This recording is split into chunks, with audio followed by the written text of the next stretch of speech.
ketiga, untuk memelihara kesehatan dan keselamatan kerja, lingkungan kerja, sehingga meminimalisir kerugian yang ditimbulkan akibat kecelakaan kerja. Yang kedua, proses. Hal ini berkaitan dengan durasi pekerjaan dalam proyek, apakah mundur atau on time, dan mengenai quality control. Dengan memahami manajemen risiko ini, perusahaan bisa mengambil langkah preventif atau bahkan sanksi supaya kapasitas produksi dan layanan terjaga, semisal ada hal yang tidak diinginkan terjadi. Dan yang ketiga, kejadian eksternal. Dalam manajemen risiko operasional harus menyiapkan solusi apabila terjadi risiko dari luar proyek. Lalu yang kedua, manajemen risiko keuangan. Manajemen risiko keuangan yaitu proses pengelolaan risiko keuangan meliputi identifikasi, evaluasi, dan melakukan pengendalian risiko bila ditemukan hal yang mengancam keberlangsungan perusahaan. Misalnya, apabila terjadi inflasi, akan berpengaruh terhadap tingkat suku bunga yang berlaku pada masa konstruksi proyek. Selanjutnya dilakukan perhitungan, di mana biaya diproyeksikan berada pada tahun yang sama. Oleh karena fluktuasi, pembiayaan suatu proyek tidak terlepas dari pengaruh situasi ekonomi umum, yaitu berupa kenaikan harga material, peralatan, dan upah tenaga kerja yang disebabkan laju inflasi, dan kenaikan biaya sebagai akibat dari pengembangan bunga bank. Maka dalam perencanaan awal sebelum masa konstruksi dimulai, pihak terkait harus melakukan penelitian detail terhadap faktor pembiayaan seperti kondisi perekonomian secara makro ke depan dengan memperhitungkan kenaikan harga akibat inflasi. Yang ketiga dan keempat akan dilanjutkan oleh teman saya, Lita. Yang ketiga adalah manajemen hazard. Manajemen hazard yaitu berkaitan dengan kondisi potensial yang mengakibatkan kebangkrutan dan kerusakan. Dalam hal ini ada 3 macam hazard yang harus diketahui, antara lain yang pertama, legal hazard. Legal hazard adalah hazard yang timbul karena undang-undang atau peraturan yang dapat menjadi penyebab terjadinya atau meningkatkan peluang kerugian.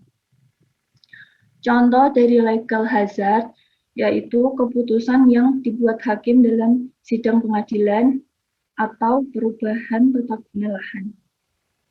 Yang kedua adalah moral hazard. Moral hazard adalah hazard yang timbul karena faktor manusia, khususnya sikap para tertanggung pemilik asuransi. Misalnya, dalam sebuah rumah diasuransikan terhadap resiko kebakaran, dan pada suatu hari rumah tersebut mengalami kebakaran. Sebenarnya kebakaran tersebut dapat dicegah dengan melakukan pemadaman ketika api masih kecil, namun tidak dilakukan pemilik rumah. Sikap tersebut menyebabkan terjadinya atau meningkatkan peluang terjadinya kerugian. Yang ketiga adalah physical hazard. Adalah hazard yang timbul karena karakter fisik dari risiko tersebut. Misalnya, konstruksi bangunan yang terbuat dari kayu sehingga mudah terbakar. Lalu sistem keamanan dan kabel listrik yang telah aus sehingga memperbesar terjadinya arus pendek. Next.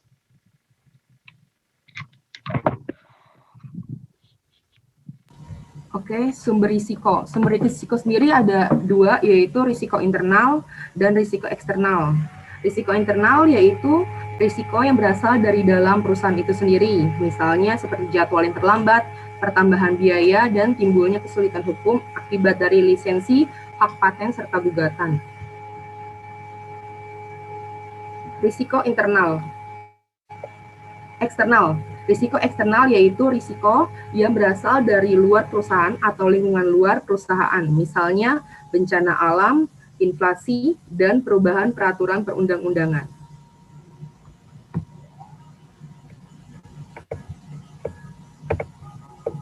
Selanjutnya adalah tentang tahapan manajemen risiko. Ada 5 tahapan dalam manajemen risiko yang harus kita ketahui untuk menghasilkan proses manajemen yang efektif. Tahapan pertama adalah mengidentifikasi risiko. Kita perlu memahami dan menemukan faktor risiko yang terlibat dalam suatu keputusan ataupun proyek. Sumber resiko yang muncul dapat berasal dari internal maupun eksternal. Proses identifikasi resiko dapat dilakukan melalui analisis dokumentasi, wawancara, mencatat semua poin-poin resiko, dan menyiapkannya menjadi sebuah daftar resiko untuk proyek tersebut. Setelah menemukan dan memahami resikonya, langkah kedua yaitu perlu menganalisis resikonya, menentukan kemungkinan dan konsekuensi dari setiap resiko tersebut. Kita juga perlu mengembangkan pemahaman tentang potensi dan sifat resikonya yang akan mempengaruhi keberhasilan suatu proyek. Untuk tahapan selanjutnya, mengevaluasi resiko atau peningkatan resiko dengan nama lain evaluate the risk. Setelah dianalisis resiko-resiko tersebut, perlu diberikan peringkat dan prioritas. Sebagian besar solusi manajemen resiko memiliki kategori resiko yang berbeda, tergantung pada tingkat keparahan resiko tersebut. Resiko yang hanya dapat menyebabkan beberapa ketidaknyamanan dinilai rendah atau low risk, sedangkan resiko yang dapat menyebabkan kerugian besar atau bencana dinilai lebih tinggi. Terputus atau sudah dengar, Pak? Terus bisa diulang nggak? Terputus tadi itu posisinya. Mulai dari tahapan Ya, yang minimal ketiga, Pak. diulang lagi tadi terputus. Oh Ya. iya, Pak. Iya, Pak. Untuk tahapan ketiga yaitu mengevaluasi resiko atau peningkatan resiko, dengan kata lain evaluate the risk. Setelah dianalisis resiko-resiko tersebut, perlu diberikan peringkat dan prioritas. Sebagian besar solusi manajemen resiko memiliki kategori resiko yang berbeda, tergantung pada tingkat keparahan resiko tersebut. Resiko yang hanya dapat menyebabkan beberapa ketidaknyamanan dinilai rendah, atau dengan kata lain low risk, sedangkan resiko yang dapat menyebabkan kerugian besar atau bencana dinilai lebih tinggi, atau dengan kata lain high risk. Penentuan resiko ini sangat penting karena akan menentukan cara penanganannya, serta sumber daya yang akan digunakan pada penanganan resiko tersebut. Contohnya pada beberapa resiko tingkat rendah, penanganannya mungkin tidak memerlukan intervensi manajemen tingkat atas. Namun apabila terdapat satu resiko dengan peringkat tertinggi, maka diperlukan intervensi segera dari manajemen tingkat atas. Namun lalu tahapan yang keempat yaitu menanggapi resiko atau dengan kata lain response of the risk. Tahapan ini juga sering disebut dengan risk test response action atau tindakan respon resiko.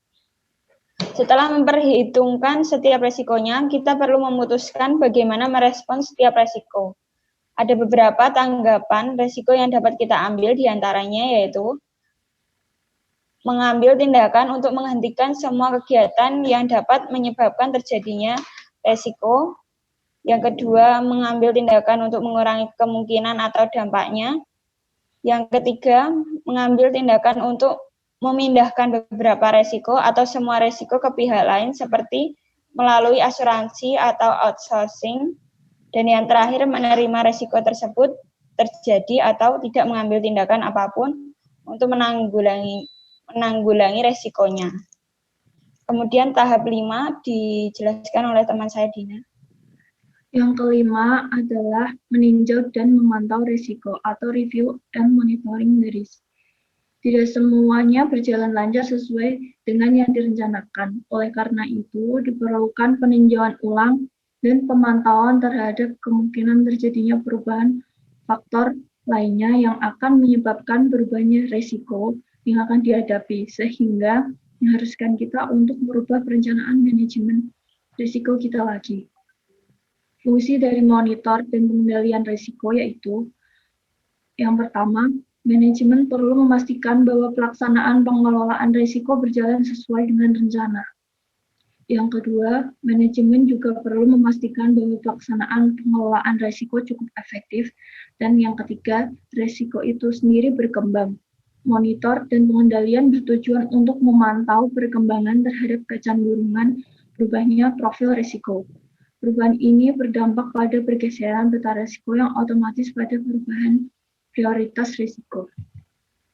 Terima kasih. Sekian presentasi dari kami. Apakah ada pertanyaan?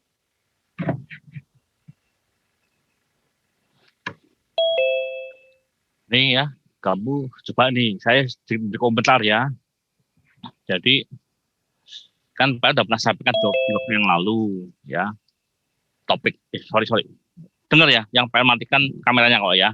Bisa didengar ya, bisa terdengar ya. Jadi kan begini. Kamu sih boleh bahas dengan topik-topik yang memang yang relevan dengan yang pada sampai di awal kuliah. Tetapi berikanlah sebuah contoh di kasus lah ya. Misalkan ya tadi yang kamu sampaikan di slide ketiga ada 4 macam manajemen risiko, ada manajemen risiko keuangan, operasional, kemudian ada hasad, kemudian ada lagi apa tadi? Strategis ya. Nah, sekarang kalau dikaitkan dengan proyek konstruksi apa? Kira contoh yang real begitu ya. Misalkan ya contohnya kita ketika bicara mengenai hasad. Hasad itu apa sebetulnya tuh? Hasad itu kan kalau diterjemahkan kan artinya kerentanan begitu kan. Nah, lalu apa itu kerentanan begitu?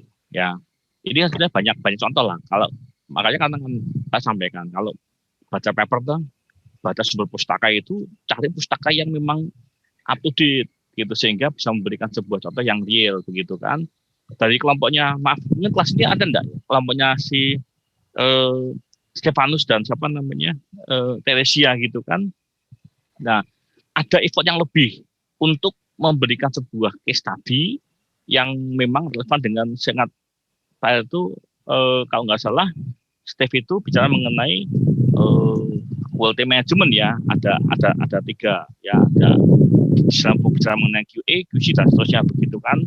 Nah kemudian kan contohnya itu kan pekerjaan misalkan ya yang sederhana aja yang memang sudah dipahami pada levelnya gitu kan juga tidak menuntut pada level yang lebih tinggi yang seharusnya, tetapi ada sebuah contoh case yang diangkat begitu. Sementara kan beberapa dari kamu ini kan sudah ada yang sedang berjalan kerja prakteknya atau lah kenapa itu nggak diangkat? Artinya mendiskusikannya itu ada sebuah chapter, ada sebuah bagian yang memang bisa di delivery.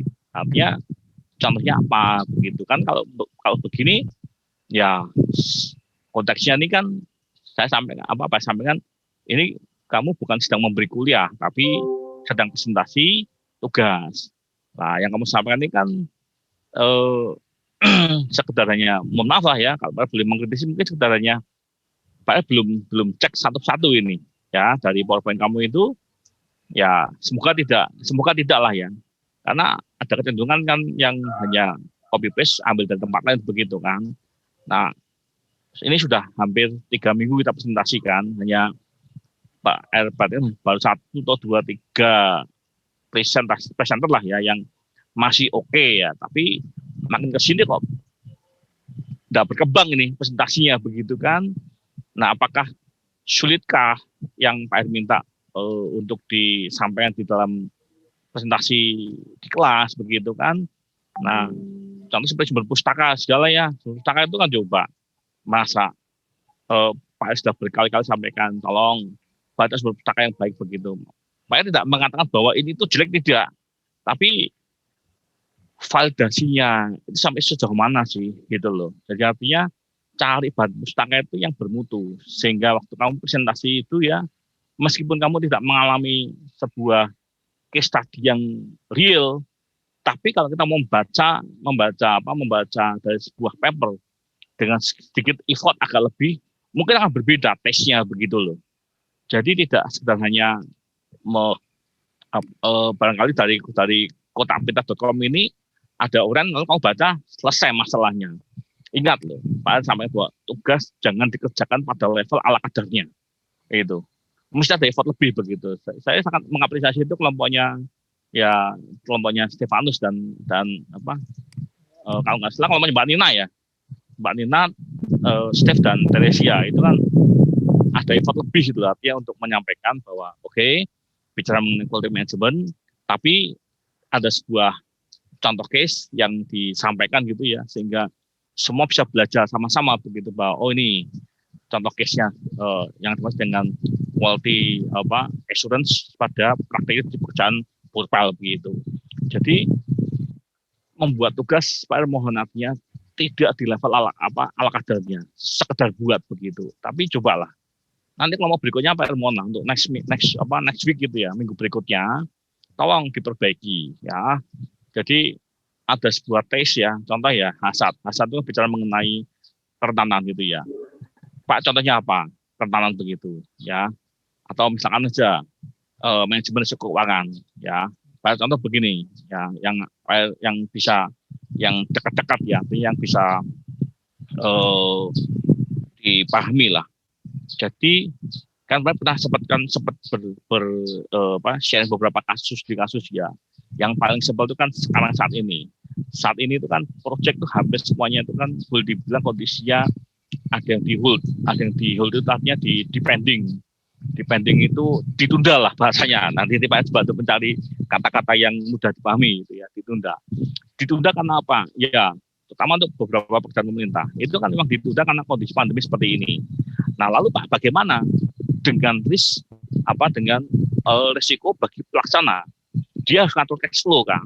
Nah sekarang misalkan berhakkah kalau dia itu mengajukan pada owner itu tambahan biaya begitu karena jam kerjanya itu menjadi pendek, akibatnya waktu jadi panjang begitu kan. Jadi pembatasan jam kerja itu kan punya pengaruh begitu kan, punya pengaruh.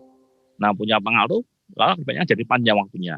Ketika waktu jadi panjang, dampaknya pada cost.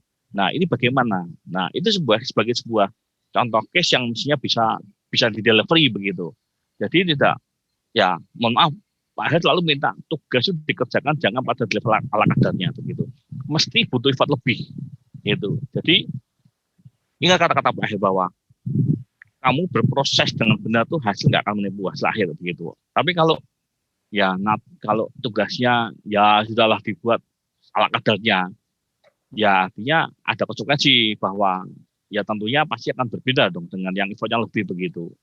Ya Pak sudah sama beberapa kali loh. Ini sudah minggu ke-6, sudah 3 kali presentasi. Tapi kelompok yang berikutnya nih market itu kalau enggak berkembang ini. Nah ini ada masalah apa, ada kendala apa begitu loh. Ya itu note gitu. Jadi mohon jangan membuat di level ala kadarnya. Mesti baca dulu gitu ya. Mesti harus kalau Pak R boleh mengingatkan ya, jadi belajar sesuatu itu ya coba dipahami itu, kalau boleh dikatakan itu ada sebuah istilah yang namanya epistemologi. Artinya apa? Ketika menyebut sebuah kata, misalkan ya manajemen hasad, kamu cari apa itu hasad, itu sehingga bisa dimengerti. Ya, maksudnya begini, ini sebuah analogi aja ya. Kalau membuat presentasi begini, contohnya nih, contoh yang ini sebagai analogi aja. Sekarang itu kan di CM ya, atau di project management itu kan sedang tren namanya BIM, Building Information Modeling. Nah, tetapi hanya dipahami sebagai tool saja. Ya, lalu dengan tool ini dicari studi kasusnya. Itu kan terbalikan, mestinya dipahami dulu. BIM itu apa itu sebetulnya? BIM itu sebuah kumpulan beberapa, misalkan sebagai usaha untuk memodelkan sebuah building, ya, dari mulai tahapannya kan sekali dari mulai yang namanya perencanaan, perancangan, sampai nanti kamu menambahkan variabel yang semula hanya gambarnya seperti 2D jadi 3D, kamu tambahkan dengan parameter jadwal jadi 4D, tambah parameter biaya diintegrasi dalam software itu jadi 5D, tambah dengan di operasional itu menjadi 6D, sampai nanti ketika di disposal atau mungkin di renovasi jadi 7D begitu. Nah, itu contoh pemahaman bahwa memahaminya itu bukan sebagai tool saja. Karena kalau kita memahami BIM sebagai tool saja, jadinya kamu kan seperti operator begitu. Ilmunya satu aja, klik kiri, klik kanan, dah itu aja, nggak ada yang lain begitu. Nah, maksud Pak Her, mengapa kalau meminta kalau membuat tugas itu jangan ada di level ala kadarnya, gitu. Ya, mohon kelompok berikutnya ya, di minggu berikutnya ya, tolong ya diperbaiki. Ya, banyak contoh case yang kita bisa diskusikan sama sehingga ada proses delivery dua arah begitu ya. Di akhir mengantarkan sebuah topik itu, Nah, lalu dari kamu punya feedback, oh ya Pak, saya punya kasus seperti ini. Yang mungkin barangkali kasus itu juga Pak Her belum tentu pernah bertemu begitu ya. Itu note dari Pak Her. Silahkan Bay, di moderator di Bay, kalau ada pertanyaan Bay. Ya baik, teman-teman silakan yang mau bertanya mengenai topik yang disampaikan kelompok Dina. Saya persilakan.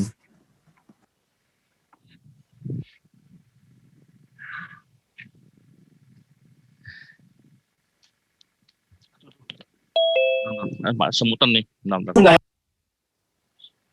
Silakan ada pertanyaan enggak? Silakan Bay, panggil Bay. Silakan. Siapa itu? Frederick, Pak. Iya, silakan Frederick, disampaikan aja pertanyaannya. Ya, jadi untuk kelompok Pingkan saya ingin bertanya. Tadi kan untuk ada di slide terakhir itu kan mengenai tentang langkah yang pertama itu adalah mengidentifikasi resiko.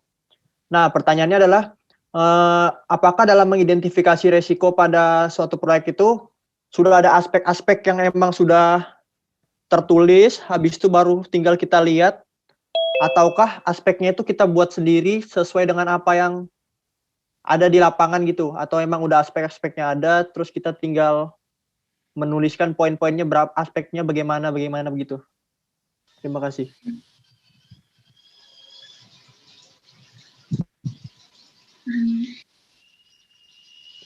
Ya, terima kasih Frederick, pertanyaannya silakan Pingkan dan kawan-kawan dijawab. Maaf, saya kurang paham pertanyaannya, Ajis. Oh iya. Misalnya begini, kan dalam identifikasi resiko itu kan ada aspek-aspeknya. Misalnya identifikasi berdasarkan persepsi konsultan itu misalnya ada resiko alam gitu. Kan misalnya yang sudah tertulis resiko alam cuaca ekstrim. Nah, tinggal kita lihat indikatornya itu, terus berapa misalnya ada menggunakan poin atau bagaimana. Nah, misal apakah itu menggunakan yang itu resiko alam cuaca ekstrim, apa pasang surut air laut, itu kan sudah ada tertulis. Apakah kita bikin sendiri kata-katanya itu, aspeknya itu kita bikin sendiri sesuai apa yang kita lihat di lapangan gitu? Atau ya itu? Paham nggak ya?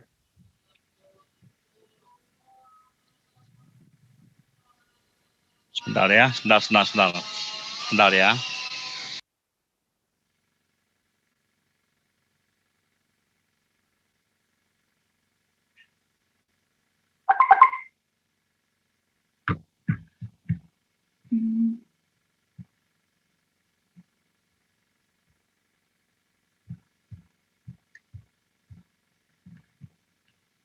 Kalau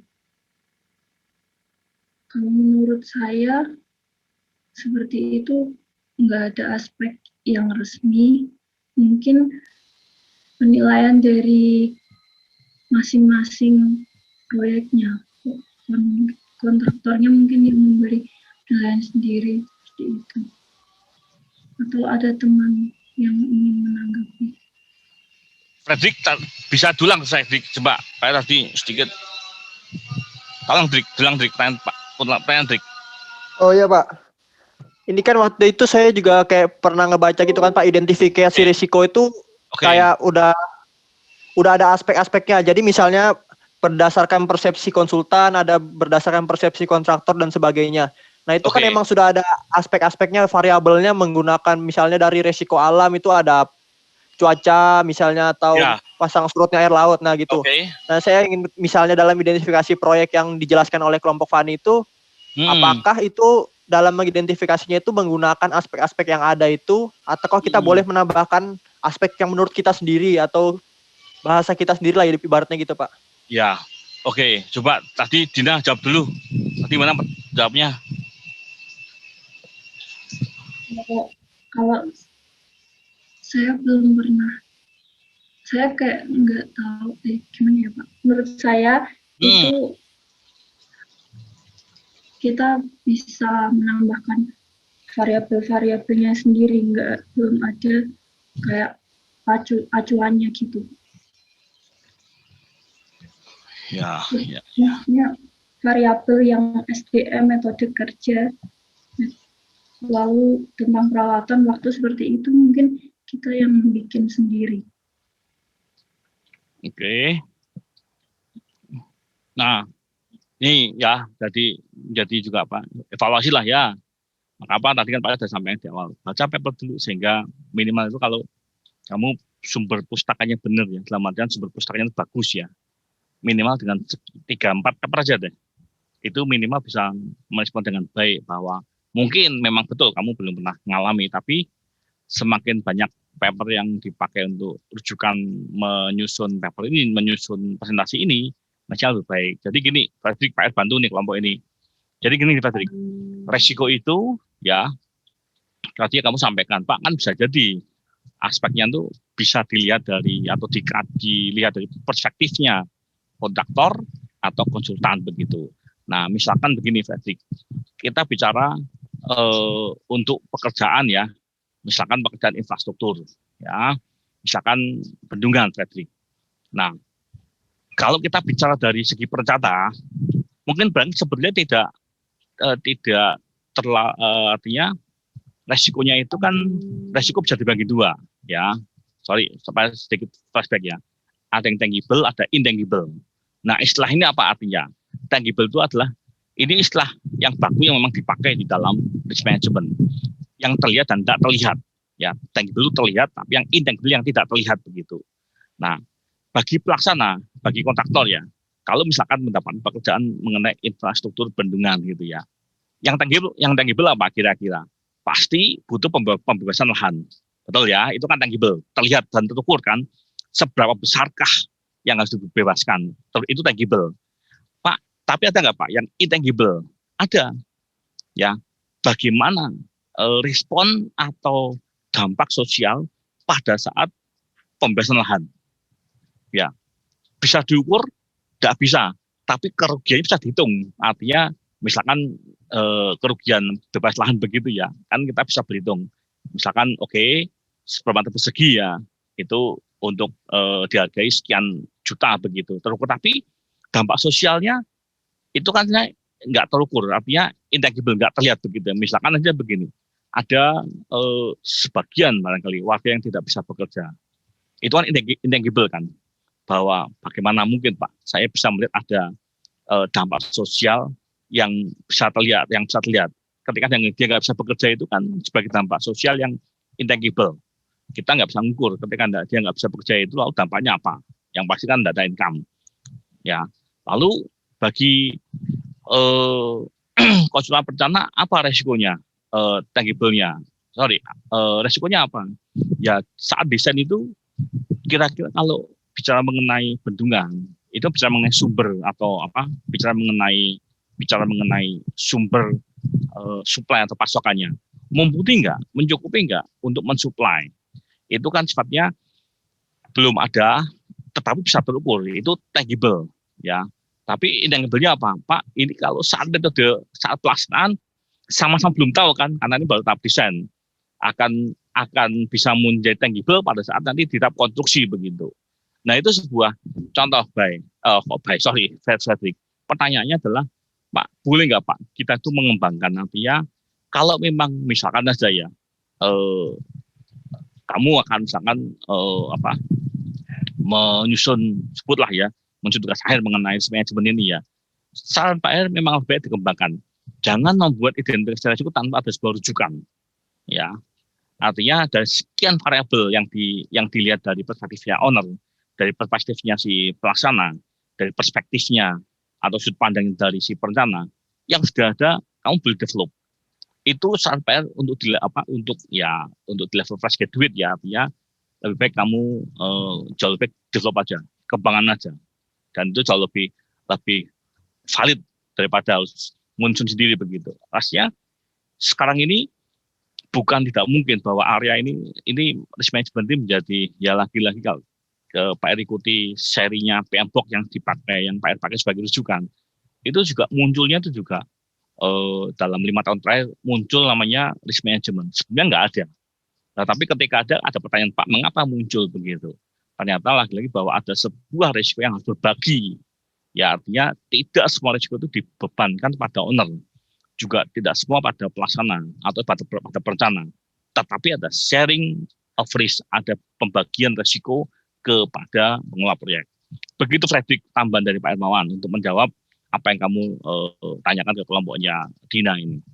Gitu Fredrik. Oh iya Pak, baik Pak. Terima kasih Pak. Diterima? Bisa Pak. Terima kasih Pak. Oke. Ya, yang lain ada lagi. Michael mau tanya, Mbak. Silakan, Mike.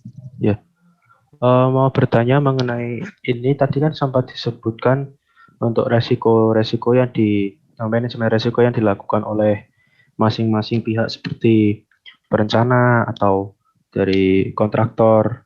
Itu saya mau tanya, dalam proyek itu apakah memang akan masing-masing itu mengambil manajemen resiko sendiri-sendiri atau akan ada karena ini kan proyek itu menjadi sebuah satu kesatuan. Nah, itu apakah ada yang sebagai pengambil keputusan manajemen itu secara keseluruhan proyeknya? Begitu, apakah bisa dipahami pertanyaannya? Silakan Dina, siapa kelompoknya ini?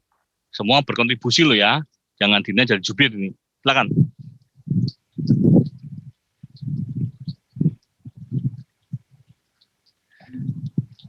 Pertanyaannya berarti apakah setiap proyek punya manajemen resiko yang sama atau gimana ya? Mau tanyanya berarti dalam sebuah proyek kan satu kesatuan. Itu apakah untuk manajemen resiko secara keseluruhannya proyek itu apakah ada pihak tertentu yang memang secara sah sebagai manajer resikonya atau khusus ya, Mike, ya? Iya Pak, atau kan kayak tadi disebutkan kan per pihak masing-masing seperti kontraktor atau perencana. Nah, ini apakah ada yang secara keseluruhan proyek sebagai manajer resikonya? Kalau setahu saya manajemen risiko tuh ada dari sub-subnya kayak K3, dia punya listnya, terus dari sub-sub lain juga ada listnya, lalu dijadikan satu gitu sih, Mike. Gimana jawabnya ya, Mima? Kalau menurut saya, Pak, manajemen risiko tuh dari sub-subnya, misalnya ada dari K3, lalu dari yang lain-lain, kemudian dijadikan satu gitu, Pak. Oh.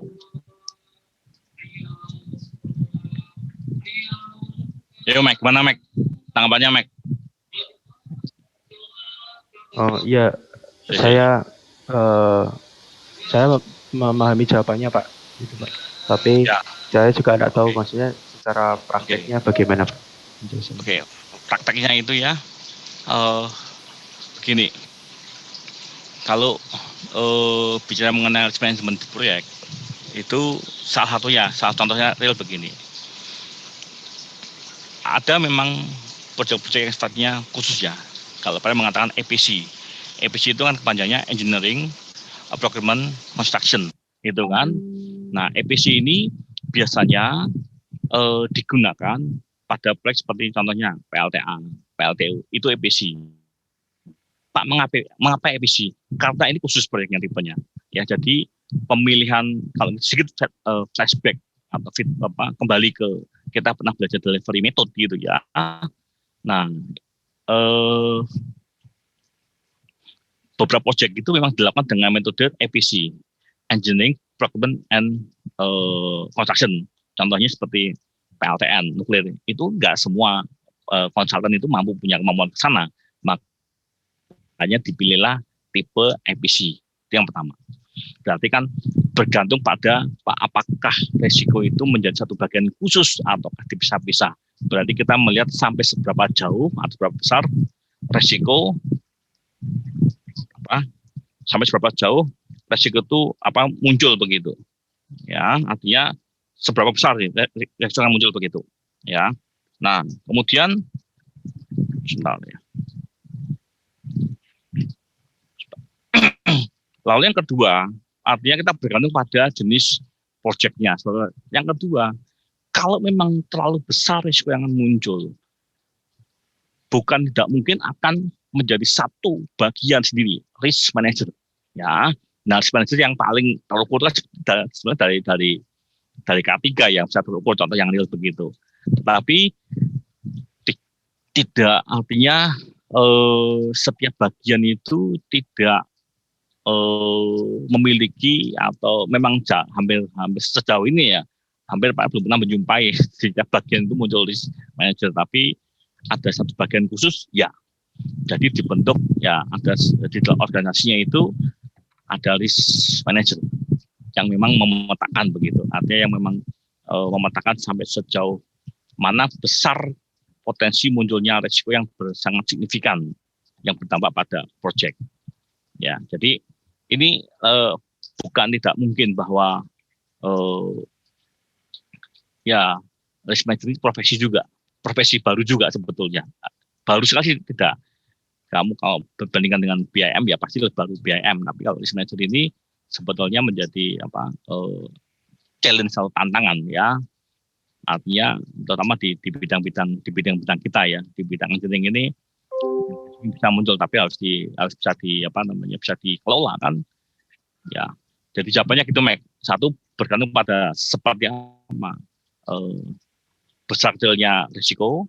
Ya, artinya kembali pada apa kita bisa petakan dari ketika besar kecilnya, maka bergantung pada jenis kontraknya, jenis delivery metodenya. Lalu baru berikutnya kalau memang sangat besar, sangat signifikan dan berdampak, maka diperlukan yang namanya satu subbagian risk manager. Begitu, Mac. Berarti nanti ke yang untuk bagian semisal resikonya karena terlalu besar itu Pak, subbagiannya itu setara dengan seperti kontraktor dan skalanya seperti kontraktor perencana begitu ya Pak ya? Kontraktor akan melakukan subkon pada risk manager. Nah itu bukan sebagai sebuah badan atau sebuah corporate yang berdiri sendiri ya, tetapi kebanyakan Mac, risk manager itu atau bagian itu disubkan sih Mac, disubkontraktorkan. Itu levelnya ada, artinya kalau misalkan ya sebut PTX sebagai pelaksana, nah, dia kan punya PM, punya SM gitu kan Mac, punya project manager, punya site manager, punya K3, nah, dia pun juga punya risk manager juga Mac, begitu. Nah kita lihat trennya sekarang ini beberapa proyek juga K3 itu disubkan pada kontraktor yang memang spesialisnya K3, tapi embedded melekat di dalam satu tim pelaksana di proyek Mac, begitu Mac. Pak, terima kasih Pak. Di BB itu kan K3-nya embedded, jadi dia K3-nya meng-hire, mensubkontraktorkan pada PLN yang hanya khusus K3 saja. Tapi organisasinya adalah melekat di main kontraktor atau kontraktor utama. Begitu Michael. Baik Pak, terima kasih Pak. Ya, makasih Michael. Satu lagi pertanyaan untuk kelompok ini.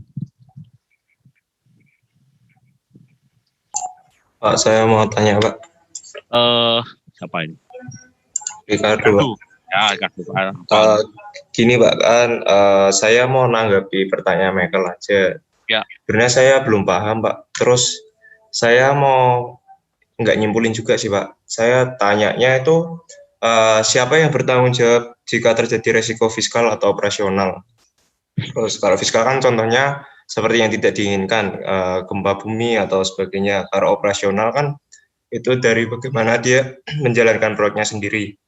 Contohnya kalau misalnya dalam pengiriman dia ada kesendatan, kecelakaan atau apa, itu siapa yang benar-benar bertanggung jawab, ataukah PIC, MOU, atau langsung ke ownernya. Terus bagaimana stepnya Pak dalam pengolahan resiko itu? Apakah langsung nih resikonya terlalu tinggi, langsung ke ownernya? Jadi begitu, ataukah PIC-nya sendiri bisa bertanggung jawab untuk resiko itu? Makasih Pak. Nah, istilah resiko itu kan begini, ada upaya mengalihkan. Kalau tadi kamu kaitan dengan Mas Pak, bagaimana kalau ada earthquake atau ada gempa bumi begitu ya, pasti di dalam klausul kontrak itu namanya kan force majeure ya. Force majeure ini yang mesti dialihkan ke siapa? Nah biasa saat kita tender itu kan ditawari Pak ini ada risiko kan, kita jelas ya, risiko fisik gempa bumi ya. dialihkan siapa? Ya menggunakan pihak ketiga. Tetapi ketika kita mengalihkan pada pihak ketiga, ya pasti ada extra cost. Nah, extra cost ini jadi tanggung jawab siapa? Ya owner. Meskipun di dalam kontrak itu nanti muncul di dalam itemnya, bill of itemnya di penawaran ya, pelaksana mengusulkan ya asuransinya all risk ya, all risk artinya semua risiko begitu kan ada keluar biayanya kan. Lah pastinya juga owner yang mesti bayar begitu. Karena itu kan uangnya owner kan, hanya saja yang membayarlah pelaksana begitu. Ya risiko itu yang jawab, bantu jawab untuk kelompok ini force majeure begitu ya. Artinya muncul di bill of item dan dibayarkan. Kaitan dengan force majeure ya. Kaitan dengan force majeure itu misalkan huru hara, kemudian gempa bumi, lalu banjir yang sifatnya satu alam, yang kedua kalau huru hara itu ya no comment lah ya. Tapi sejauh ini di kontrak di dalam klausulnya memang ada begitu sih. Begitu yang Pak saya jawab untuk Ricardo. Ya. Makasih, Pak. Sebetulnya ya kalau Pak lihat ya di kelas ini kan ada grup KP yang di kereta api itu. Sebetulnya di kereta api itu kan untuk pembangunan trek itu kan ada risk management yang bisa dijadikan sebagai contoh sebetulnya. Tadi yang Pak contohkan pembebasan lahan. Itu sebuah risiko loh. Gitu kan. Menggusur sekian ratus penduduk begitu, itu sebagai sebuah resiko begitu kan. Contoh aja. Kemudian risk lagi apa? Misalkan kalau kan itu ada pilar jembatan pilar untuk rel ya. Seandainya erection kalau girder itu gagal, itu bagaimana resikonya? Resikonya siapa? Berbagikah pelaksanaan sepenuhnya atau berbagi dengan support spesialis kah? Nah, ini sebuah contoh case yang sebetulnya bisa disampaikan begitu, menjadi sebuah diskusi begitu ya.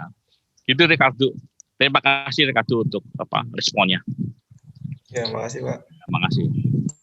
Ayo Bay, lanjut Bay. Berarti untuk sesi kali ini selesai ya teman-teman. Selanjutnya saya persilakan untuk kelompok selanjutnya, kelompok Reynardus ya. Di kelompok Reynardus.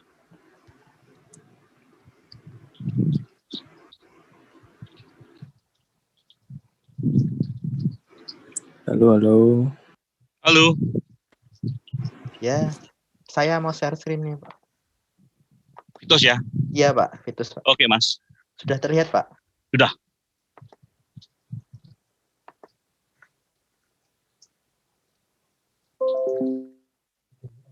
Selamat pagi, Pak Hermawan. Selamat pagi, teman-teman. Pada kali ini... Siang ini. Oh iya. Semangat terus pagi terus ya. Selamat siang. Kali ini kelompok 7 akan menjelaskan tentang Project Quality Management.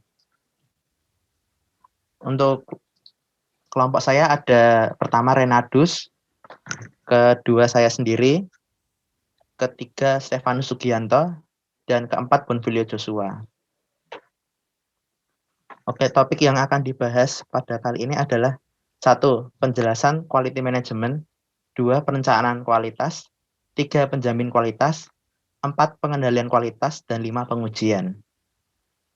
Baik, pertama, apa itu manajemen kualitas proyek?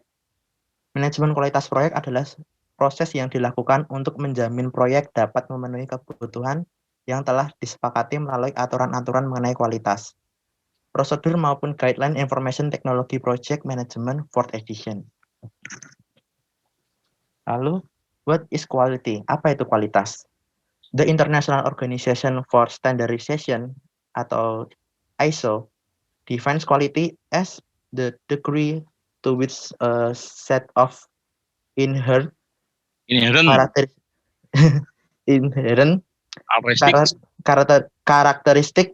fulfills requirements. Ya, as a degree to which a set of inherent characteristics fulfills requirements. Yang berarti organisasi internasional untuk standarisasi mendefinisikan kualitas sebagai sejauh mana serangkaian karakteristik yang memenuhi persyaratan. Para ahli lain mendefinisikan mutu sebagai satu kesesuaian terhadap syaratan, conformance to requirements, proses dan produk proyek memenuhi spesifikasi tertulis. Conformance to requirements. 2. Kesesuaian untuk penggunaan, fitness for use. Fitness for use. Memastikan bahwa produk dapat digunakan sesuai tujuan atau sasaran. Lalu selanjutnya tahapan manajemen kualitas. Perencanaan kualitas, identifikasi standar kualitas yang relevan dengan proyek, dan menentukan cara memenuhi standar kualitas tersebut. Kedua, penjamin kualitas. Menjalankan apa yang sudah direncanakan untuk menjamin bahwa tim proyek sudah menjalankan semua proses yang dibutuhkan untuk memenuhi standar kualitas yang relevan. Ketiga, pengendalian kualitas. Memonitor hasil-hasil proyek yang spesifikasi untuk memeriksa apakah sudah memenuhi kualitas standar relevan yang sudah disepakati dan mengidentifikasi cara untuk meningkatkan kualitas secara menyeluruh. Information Technology Project Management 4th Edition. Oke, selanjutnya akan dijelaskan oleh teman saya, Stefanus Sugianto. Perencanaan kualitas, kemampuan untuk mengantisipasi situasi dan menyiapkan tindakan yang menghasilkan sesuatu yang diinginkan. Perlu rancangan kualitas dan mengkomunikasikan faktor-faktor yang berkontribusi langsung untuk memenuhi pemerintah pelanggan. Pentingnya pencegahan cacat atau defek dengan cara: pertama, memilih bahan yang tepat; kedua, melatih dan menanamkan pengertian tentang mutu; yang ketiga, merencanakan proses dan menjamin hasil yang tepat. Design of experiment. Design of experiment adalah teknik perencanaan mutu yang membantu mengidentifikasikan variabel yang mana yang paling berpengaruh pada keseluruhan hasil atau keluaran dari suatu proses. Juga berlaku pada manajemen proyek seperti tarik-menarik antara biaya dan jadwal. Perlu mendokumentasikan faktor-faktor yang menyumbang secara langsung untuk memenuhi kebutuhan pelanggan. Siapa yang bertanggung jawab? Manajemen proyek yang paling bertanggung jawab terhadap manajemen kualitas di proyeknya. Beberapa organisasi dan referensi dapat membantu manajemen proyek dan timnya untuk mengerti mutu atau kualitas. Ada International Organization for Standardization dan IAEA. Output proses perencanaan kualitas. Yang pertama, Quality Management Plan. Dapat didokumentasikan secara formal maupun informal, namun harus dapat menjadi tuntutan agar proses maupun produk proyek menjadi berkualitas, ataupun standar yang digunakan. Quality Matrix. Digunakan saat proses penjaminan kualitas atau QA dan mengendalikan kualitas atau QC, contoh reliability, failure rate, dan availability, dan sebagainya. Yang ketiga, quality checklist. Daftar hal-hal yang harus dilakukan dalam rangka memenuhi kualitas proyek. Yang keempat, process improvement plan, quality baseline, project management plan, dan update.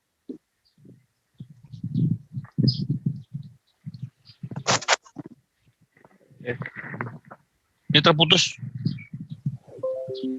Baik, selanjutnya penjaminan kualitas.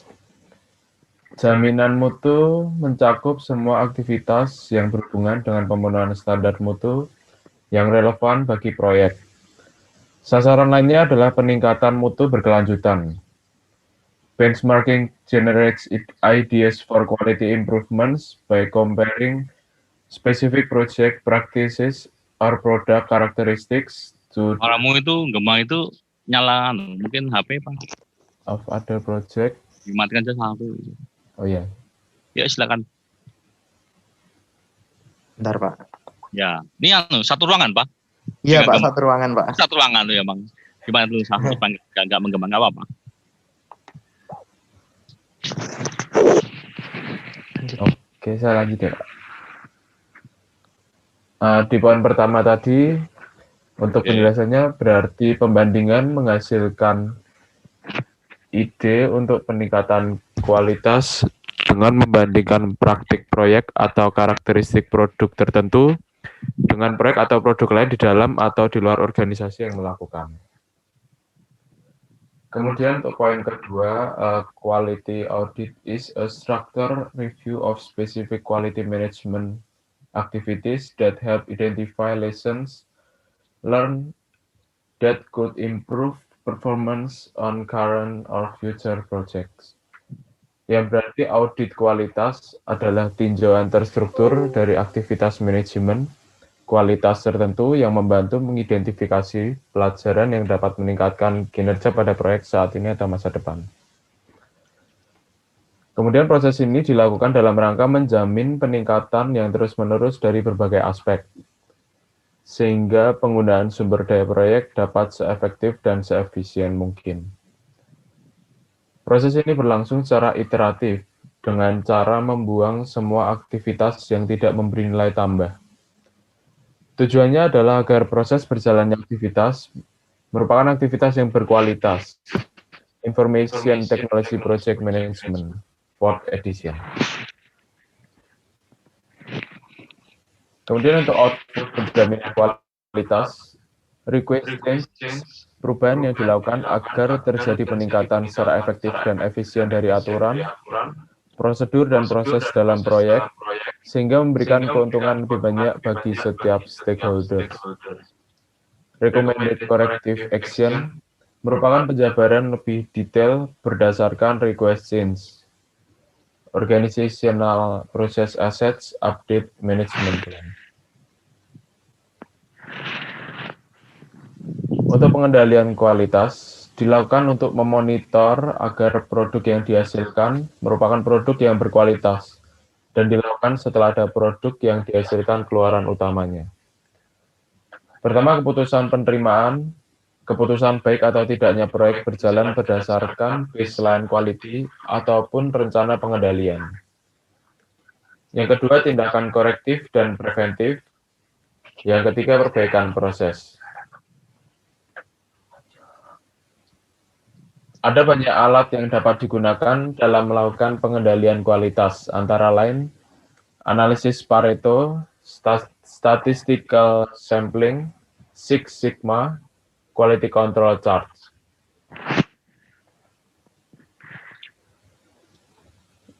Kemudian pengujian atau testing. Banyak profesional TI berpikir bahwa pengujian merupakan tahap yang mendekati akhir dari pengembangan produk TI. TI itu apa? Teknik informatika.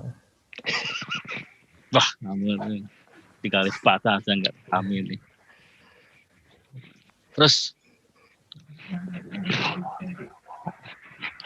Pengujian harus dilakukan selama hampir semua fase dari siklus hidup pengembangan produk TI.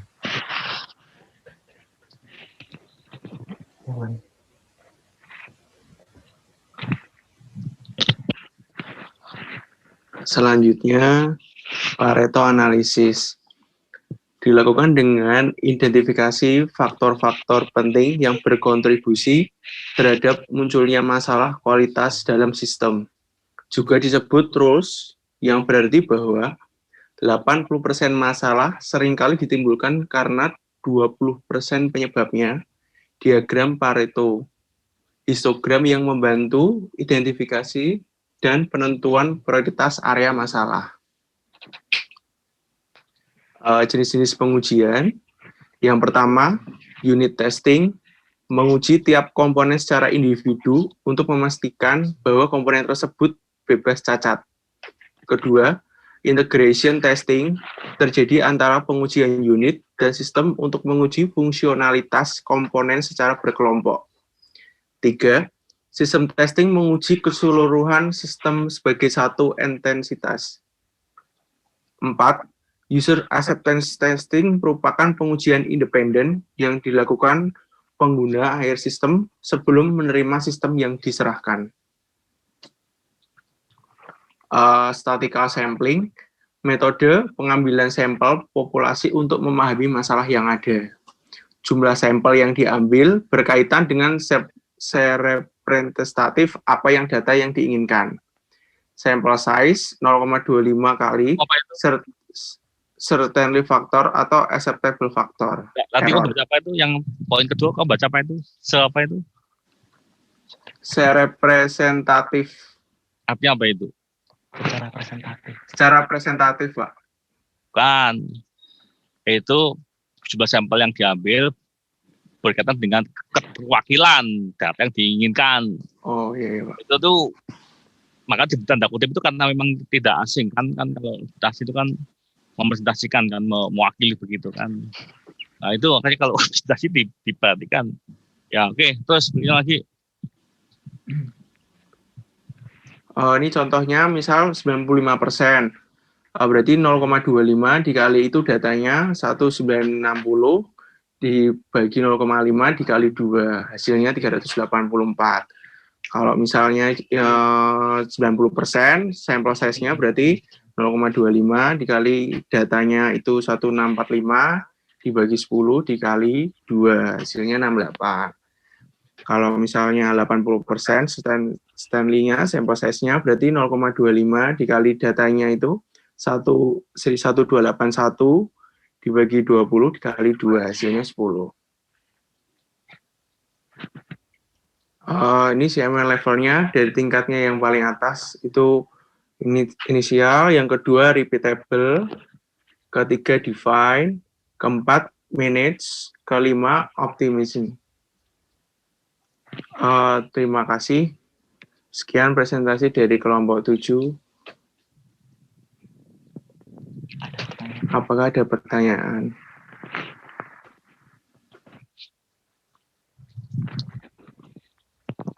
Silakan, Bay, dikaitkan, Bay. Ya, teman-teman, silakan yang mau bertanya. Adakah pertanyaan untuk kelompok ini, kelompoknya Vitus? Ini beberapa bahan itu kan sama ya. Saya agak lupa kelompok siapa yang pernah bahas tadi ya. Saya di minggu lalu deh sudah pernah menyebutkan mengenai satu unit testing, kedua itu. Saya ingat tuh poin 1 dan keempat ya. Jadi sampling acceptance sistem acceptance testing ya. Nah, rasanya kalau sudah saya tidak melarang ya maksudnya untuk menyampaikan tentang quality, tapi dilihat dari yang lain lah, perspektif yang lain begitu kan. Contohnya tadi juga ya, paling tanya di slide ke-16, slide ke-18 yang tadi kamu hitung tadi. Nah,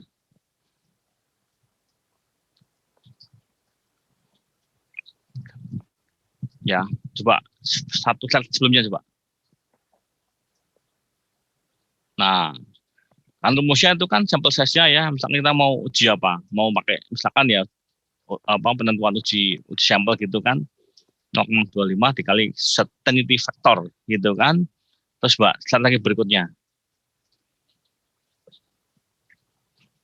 Kalau Pak tanya ya, itu kamu dapat angka 1,96 atau 1960? Ini 1000 Pak, 1960 Pak. Gitu ya. Nah, ya. Kan pakai titik ya. Ya. Karena kalau 0,25 itu kan pakai titik juga. Oh iya, Pak. Yang benar berapa itu? 1,96 apa 1960? 1000 Pak, yang ini 1960. Lah kalau 0,05 itu berapa? Itu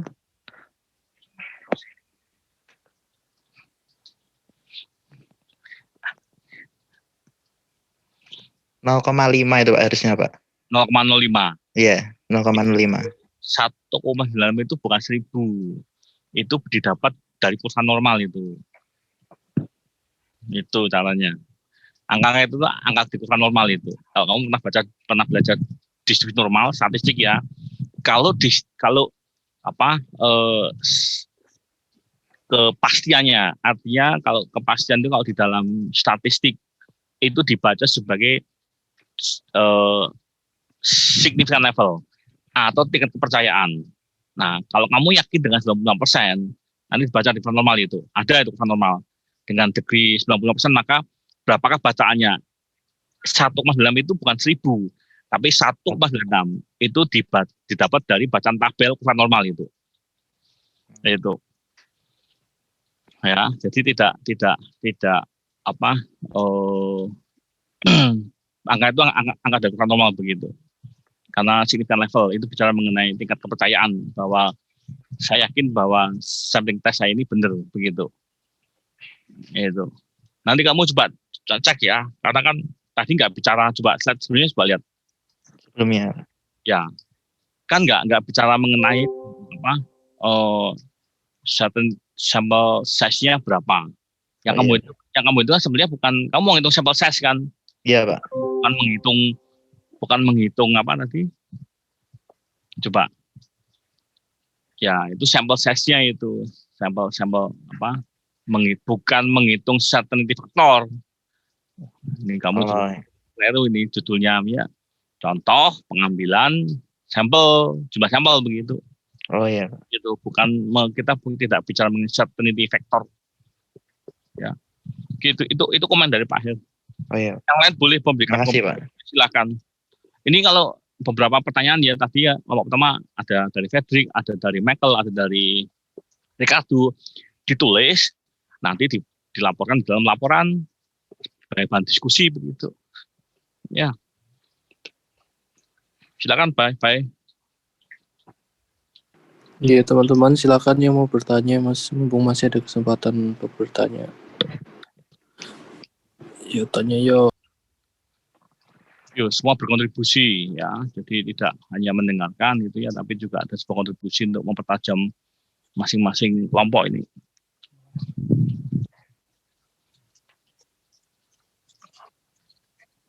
Kalau mungkin belum ada yang bertanya, mungkin saya dulu yang ingin bertanya. Tadi kan disebutkan ada 4 pengujian, yaitu unit testing, integration testing, system testing, dan user acceptance testing. Saya mau tanya, bisa nggak sih dikasih contoh dari 4 pengujian itu, misal rangkaian pengujiannya itu apa aja? Itu, terima kasih.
Yuk, dijawab pertanyaan dari Bayu. Sebentar Pak, ini nunggu Renardis Pak, sebentar. Yang jawab Ren.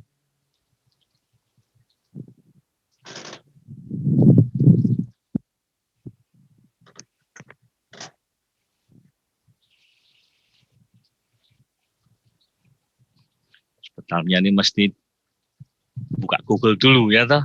Ini kalau sudah langsung live ini, untungnya nih online gitu kan, masih ada waktu untuk bisa jeda, untuk bisa mencari googling ya. Namun kalau presentasi reminder supaya pada posisi siap gitu ya, belajar dibaca dulu presentasinya.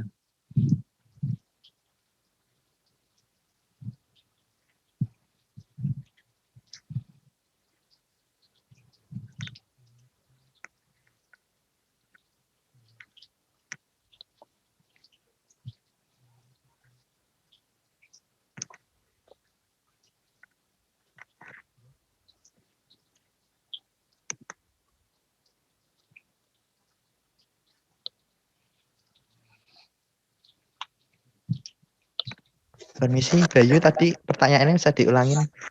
Contoh yang namanya unit testing ya Pak ya? Iya Pak. Contoh, tadi kan ada 4 pengujian. pengujian terus minta contoh dari 4 pengujian itu kan kemungkinan kan bisa jadi satu rangkaian pengujian gitu dari unit testing sampai acceptance testing. Jadi minta contohnya gitu.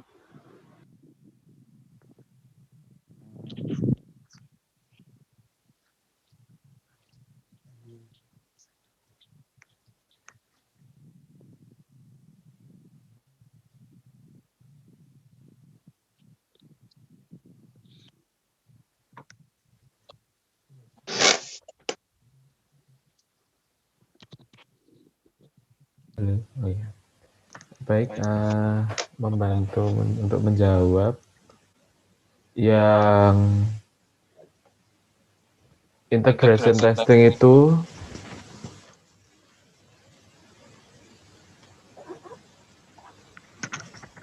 maaf, yang acceptance maksudnya.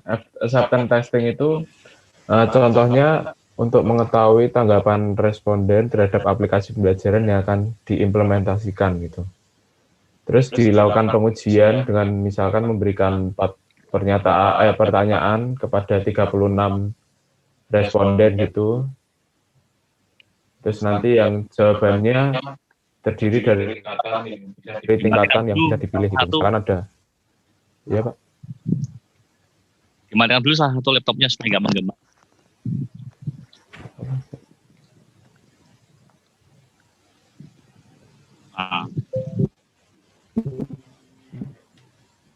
Ya tadi kayak memberikan misalkan ada 4 pertanyaan gitu kepada beberapa responden, terus nanti ada tingkatan jawabannya gitu seperti A, B, C, D, misalkan A sangat mudah atau kemudian B mudah, C netral dan sebagainya gitu.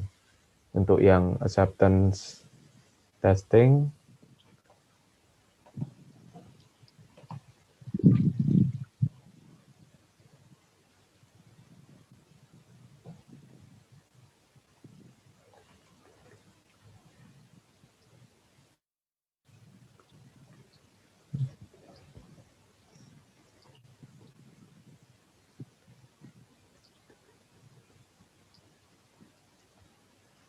kemudian untuk yang integration testing itu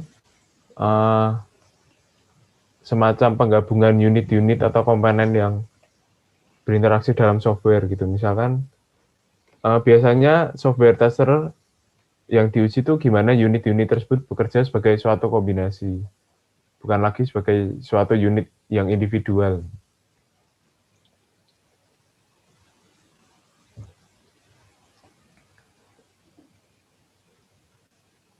Contohnya kayak misalkan ada cek login, terus sebentar. Itu kan Pak sudah pernah sampaikan kan di minggu lalu siapa ya? Kelompok siapa ya Pak yang juga bicara mengenai ini Pak ya?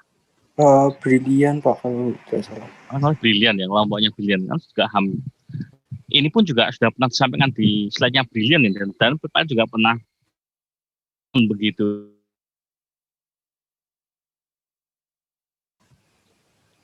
Ini siapa kelompoknya siapa ini? Vitus ya. Iya Pak. Pak kalau di reminder di refresh lagi ya. Nah, yang namanya ini contoh lagi ya. Yang dikatakan dengan unit testing itu kan menguji setiap komponen secara individu untuk memastikan bahwa komponen tersebut bebas cacat. Nah, pada contoh yang simpel-simpel aja ya. Kalau kita belajar mengenai beton pracetak, beton precast, atau kamu lihat yang namanya fondasi spanpel. Spanpel tahu enggak? Spanpel itu fondasi yang seperti pensil itu loh, ya. Nah, di sana itu kan kita lihat komponennya. Penyusun komponen dari beton precast itu satu minimal kan pasti betonnya, ya. Nah, betonnya itu apa saja komponennya? Satu ada agregat, kedua ada apa? Ada air, ketiga ada apa? Semen, keempat ada apa lagi? Pasir, ya kan? Kan 4 itu. Nah, lalu ada lagi yang namanya apa? Wire strand, bukan baja tulangan loh ya, berbeda. Jadi istilahnya namanya wire strand. Nah, sekarang setiap komponen ini kan ada standarnya. Masih ingat waktu kita belajar tekban begitu, kadar lumpur tidak boleh lebih dari sekian persen, gitu kan? Agregat harus dibentuk lancip begitu. Kemudian semen kebenangan tipenya apa? Air tidak boleh mengandung apa? Lalu bicara wire strength-nya. Wire strength mengacu pada ASTM sekian. Ya. Lalu berapakah diameternya? Oh, berarti ada uji tarik. Itu namanya uji komponen, uji unit testing. Artinya setiap bagian komponen penyusunnya itu ada testingnya. Ya, memastikan bahwa ketika menjadi sebuah bagian, satu bagian yang utuh, itu semua sudah lolos testing begitu. Itu contoh unit testing, ya. Nah, menyangkut yang kedua, integration testing begitu. Nah, kalau semua sudah memenuhi standarnya ASTM, SN dan sebagainya, sekarang kalau digabung menjadi satu bagian namanya span file, ya kita lihat prosesnya ya. Satu kali kan mungkin teman-teman yang sedang aktif di lapangan ya, Pak mengimbau kalau ada kesempatan mintalah izin bisa ke batching plan-nya, ke tempat pembuatan batching plan. Mungkin beberapa sudah pernah sana begitu dengan Pak Edu di semester yang lalu ya, setahun yang lalu lah begitu kan. Nah, sekarang ketika tadi komponen dari mulai agregat, dari pasir, dari air, dari wire strand-nya sudah memenuhi kualitas, digabung menjadi span file, kemudian kan diuji, ya pasti akan ada kelompok-kelompoknya bahwa, oh Pak, kalau saya sebut ya waktu kita ke Wika itu kan kita sudah pernah bicarakan, ternyata dikelompokkan, oh yang ini retak rambut, yang ini retak gerompal, namanya seperti itu, memang seperti itu bahasanya begitu kan. Nah, lalu ada tes lagi, ya. Oh, kalau yang rambut seperti ini loh, rambut diperbaiki dengan cara seperti ini. Tapi yang gerompal harus di-repair seperti ini. Nah, itu yang dikatakan integration testing begitu. Kemudian sistem testing, ya, menguji seluruh bagian satu entitas begitu. Nah, sekarang kalau sampai di site, di proyek, kan pasti kan kita akan pancang ini. Spanpalnya kan kita akan pancang begitu kan. Nah, sekarang ketika dipancang itu berapakah izin tekan yang diizinkan begitu? Kalau kita menggunakan yang tipe hammer, yang menggunakan jacking pile yang ditekan pondasinya kan spanpalnya begitu ya. Nah, sekarang berapa sih kapasitas yang diizinkan atau berapakah gaya tekan maksimal? Bukan ultimate. Kalau ultimate nanti rusak begitu kan, jadi mesti berbeda pemahamannya. Ada tekan maksimal dan tekan ultimate begitu. Nah, lalu satu pancang misalkan sebutlah ya, Pak ini didesain itu direncanakan 400 ton per satu span file, per satu titik begitu. Nah, kemudian bagaimana Pak cara mengujinya sekarang? Nah, kita bisa menggunakan PDA ataupun menggunakan PIT test seperti itu. Itu yang dikatakan dengan sistem testing. Kemudian yang keempat, user acceptance testing, ya. Nah, kalau seandainya misalnya saja, ya, contoh nanti, misalkan bagaimana keberterimaan atau bahwa tes ini artinya bisa diterima. Nah, biasanya kalau kita bicara mengenai tadi kata dengan nomor 3, kita sah-sah aja sih, kita mengajukan, boleh nggak saya mengajukan loading test statik begitu. Pihak ketiga boleh aja, meskipun dari pihak subkon dari pancang itu sudah melakukan PDA, tetapi dari user pengguna itu boleh aja mengajukan loading test. Nah, hasil loading test di-compare nanti dengan PDA. Artinya ada keberterimaan ya pengujian yang dilakukan oleh user dalam arti pengguna begitu. Ya, nah itu contoh-contoh setiap bagian baik dari unit testing, integration testing, system testing sampai ke user acceptance testing. Ya, yang lalu Pak pernah ceritakan untuk ready mix, tapi ini Pak ceritakan dari sisi yang lain, dari produk yang yaitu produk span file atau tiang pancang yang bulat yang tanya lubang seperti itu. Begitu Pak. Bisa dipahami tidak Pak? Bisa Pak. Saya ya baik, terima kasih Pak sudah direspon dengan baik begitu. Ya. Oke. Yang lain? Siang Pak. Ya, Bayu. Manuel Bayu ya, Mas Man, silakan Man. Saya ingin bertanya untuk kelompok ini. Tadi kan jelasin planning, assurance, sama quality control. Nah itu untuk hierarki atau urutannya gimana ya? Sama satu lagi untuk yang slide terakhir saya masih agak bingung tentang penjelasannya. Terima kasih. Nah, ini silakan direspon. Ini pertanyaan saya pernah bertanya ke Pak Siman ya, banyak Mas ya.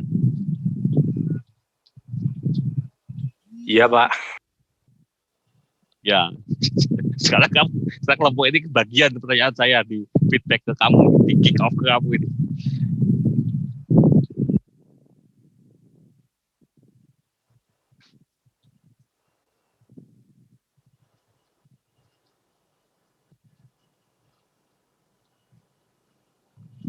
Yuk, dijawab.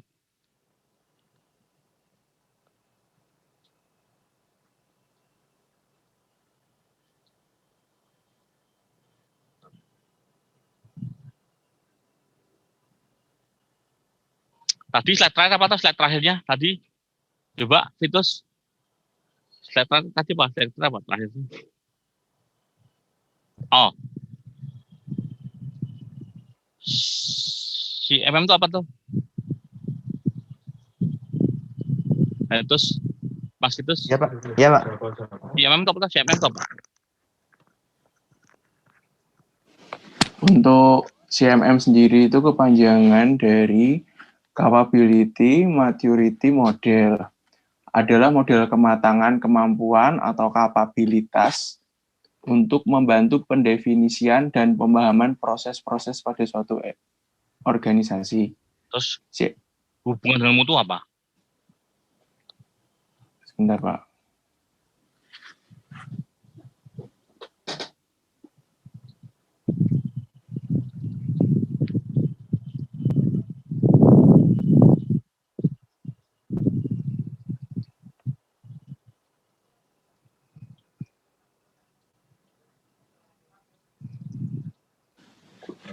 Kalau hubungan dengan mutu yang tadi ditanyakan Pak Hermawan, karena CMM itu meliputi yaitu yang pertama apa yang diukur, parameternya apa, terus kedua gimana cara mengukurnya, metode kalau ini, terus ketiga bagaimana standar penilaiannya, terus ada skala penilaian kayak gitu, terus yang keempat bagaimana interpretasinya.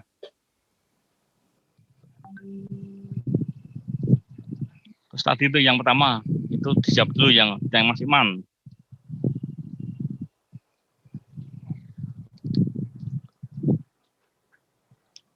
Yang urutan itu ya, Pak? Ya. Itu Pak juga sudah pernah sampaikan di minggu lalu, kalau nggak salah Mas Iman ya. Iya, Pak. Di kelompok saya.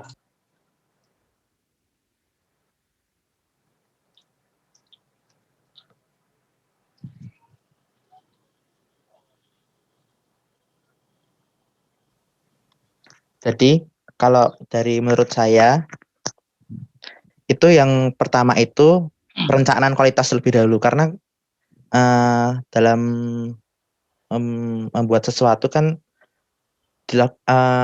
kualitas itu yang direncanakan terlebih dahulu.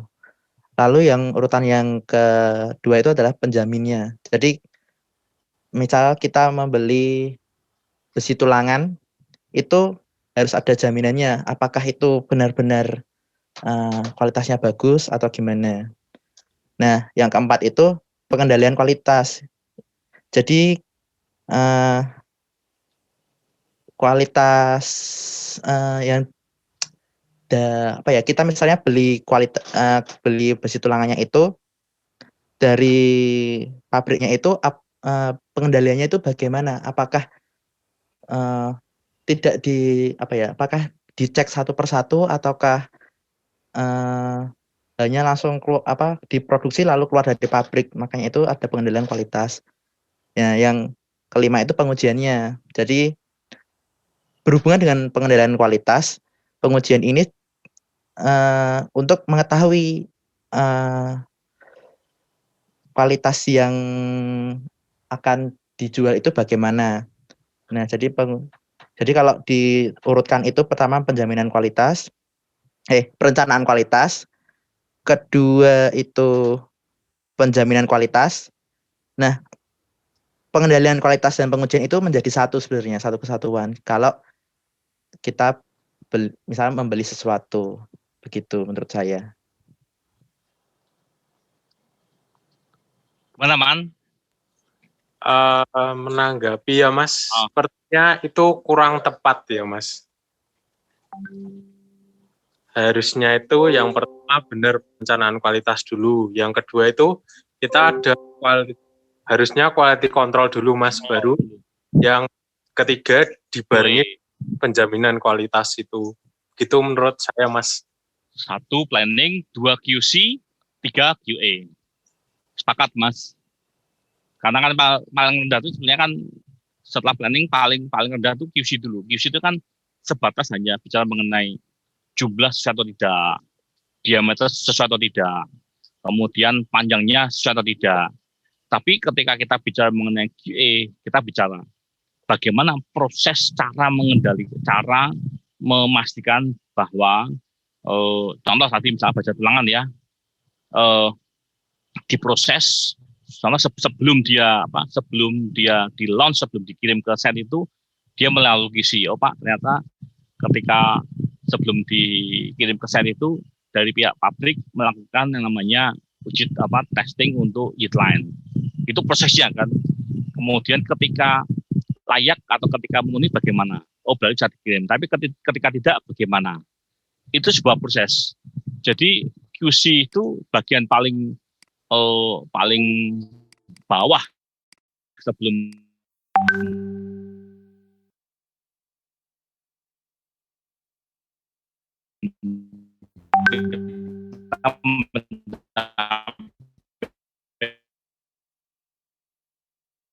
QA itu memberikan sebuah jalur fabrikasi atau di dalam proses istilahnya ada pengendalian dulu ya. Jadi untuk mengetahui QS mapping ya, contoh begini, 5 menit, 3 menit selesaikan. Jadi kalau misalkan ya, kamu usaha kafe ya, usaha kafe itu apa toh Pak? Yang jual ya pasti ya minuman, bisa kopi, bisa snack dan seterusnya. Nah kita lihat prosesnya ya. 1, ketika tamu datang itu kan pasti kan diterima oleh perayaan gitulah ya. Kemudian setelah duduk, kemudian diberi menu. Lalu kan diberi juga lembar kertas untuk mencatat. Itu baru satu proses. Artinya di sana bicara mengenai hospitality atau cara menerima tamu. 1. Yang kedua, cukup tidak. Kita mesti bicara bagaimana caranya membuat pesanan, misalkan ya kopi latte gitu ya. Kita pasti bicara bagaimana nih nyeleksi kopinya, begitu kan? Lalu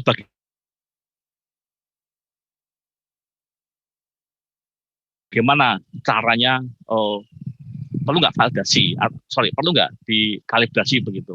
Ya, itu proses yang ada di dalam proses pembuatan kopi kan. Setelah di dalam proses pembuatan kopi kamu kan kirim atau diantar oleh pelayannya. Lalu kan ke meja tamu. Selesai, kemudian bayar. Bayarnya gimana, Pak? Nanti setelah pada saat si pelayan mengirimkan kopi yang dipesan, sekaligus meninggalkan nota. Udah sampai selesai. Dan nanti kalau bayar beda lagi, Pak. Nanti tamunya akan datang ke kasir atau memanggil pelayannya untuk meminta billing, ya. Billingnya. Kemudian nanti baru kemudian ditanyakan mau pakai debit atau mau pakai kredit begitu. Kalau pakai debit bagaimana, kredit bagaimana. Selesai. Artinya ada proses-proses minimal tadi ada 4 proses kan. Nah, rangkaian dari 4 proses namanya adalah quality assurance. Tapi kalau QC tadi kita hanya bicara apa? Kopinya itu kopi mana asalnya. Lalu berapa sih komposisi kopi yang dicampur di kopi latte. Itu QC, levelnya ada di sana begitu. Itu perbedaannya. Bahkan sekedar memberikan sebuah gambaran yang analogi yang supaya memudahkan untuk dipahami antara QC dan QA. Begitu Mas Iman, ya, juga untuk semuanya.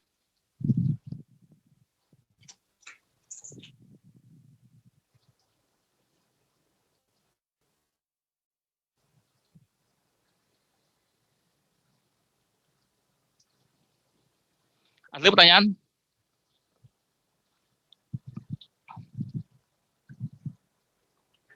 Silakan, Bay. Baik. Apa? Langsung statement ya, Bay? Iya, Pak. Ya, makasih, Pak. Baik, terima kasih untuk presentasinya dari kelompok Vitus. Kemudian selanjutnya saya akan memberikan sedikit closing statement. Jadi untuk pertemuan pada hari ini, Dina dan kawan-kawan mempresentasikan dengan mengangkat tema Project Risk Management. Dan menurut kelompok Dina dan kawan-kawan, menyatakan bahwa manajemen resiko adalah semua rangkaian kegiatan yang berhubungan dengan resiko. Tujuannya adalah untuk meminimalisir sebuah resiko dan memaksimalkan peluang yang ada. Ada 4 jenis manajemen resiko, yaitu operasional, keuangan, hazard, dan strategis. Kemudian, sumber resiko ini ada 2 faktor, yaitu faktor internal dan faktor eksternal. Kemudian Pak Her menambahkan bahwa risiko terbagi menjadi 2, yaitu ada risiko yang terlihat dan ada yang tidak terlihat. Kemudian metode EPC digunakan untuk proyek khusus, contohnya PLTN. Jika dibutuhkan, maka dalam sebuah organisasi bisa dibentuk risk manager sebagai subkon. Kemudian dilanjutkan kelompok Vitus dan kawan-kawan yang mengangkat tema Project Quality Management. Menurut Vitus dan kawan-kawan, tujuan dari Project Quality Management adalah untuk menjamin proyek memenuhi kualitas yang disepakati.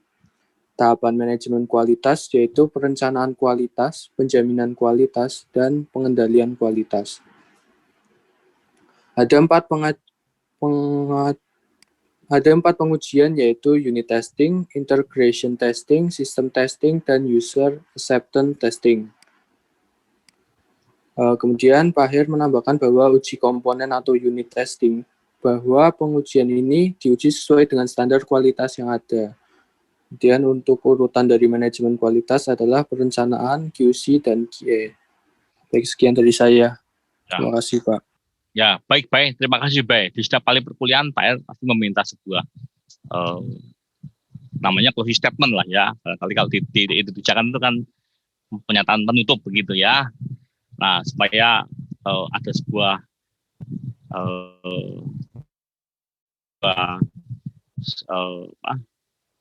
suatu yang betul di-highlight, diberi stabil kan ya. Maka terima kasih baik setiap kali sudah memberikan statement di dalam setiap kali sajinya Pak Hermawan begitu. Kemudian untuk semuanya terima kasih untuk waktu yang sudah diluangkan. Mohon maaf tadi Pak Her harus mulai jam 11. Tadi Pak Her rapat dulu di OJK untuk persiapan sidang CBTABG begitu ya. Jadi sekali lagi terima kasih untuk semuanya. Dan Pak harap jaga kesehatan selalu dan selalu ya tujuan supaya kita ketemu di waktu mendatang sehat selalu. Baik, terima kasih baik sudah diorganisasi dengan baik di kelas siang hari ini dan sekali juga terima kasih untuk semuanya. Selamat siang dan sehat selalu. Baik, terima kasih kembali Pak. Siang Pak. Terima kasih Pak. Terima kasih Pak.